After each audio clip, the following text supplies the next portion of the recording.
getting people on your team who are very different from us. I think that's key, isn't it? The team isn't clones.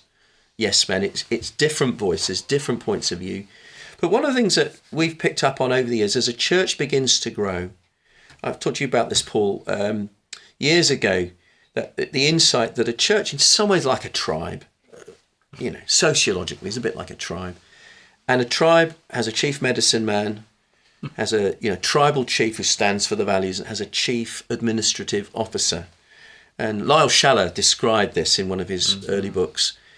But the whole area of needing someone in the staff team who can take things forward, an operations director or an executive pastor, a church manager, the terminology is beginning to change a bit. But talk a bit, Paul. You've begun to realise in a church your size and smaller that actually having you can't have the medicine man and the tribal chief being different. In that sense, the senior leader has to embody what we stand for as well as bring God's word. But that the idea of developing someone who can say, leave it with me, I'll help sort that. You begin to explore that. Well, the bigger church gets, the more complex, and the complexity just seems to go exponentially.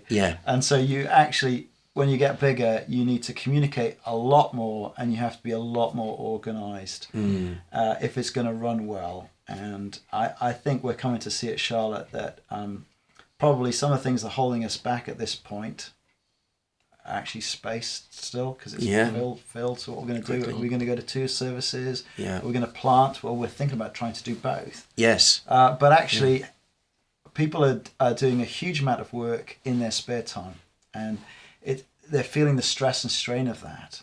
So how do we manage this better? And it seems to me that people are leaning towards this sort of ops director who's taking care of the trellis, in a sense. If the trellis vine idea, if the elders and the staff team are sort of about disciple making, or the pastors are, then the trellis structures have got to be there to support the vine growth, and you need both. You need both. And I think that certainly at Charlotte we're seeing that more investment is going to need to be done to the structural issues to enable us to keep reaching the lost and building up the saved and sending out the trained, and that's going to be very important to us. Now, I mean, you've wrestled with this. What are your thoughts? I mean, you've done it earlier, I think. Yes, I found that a major blockage in church life was getting people working in teams. We got that sorted.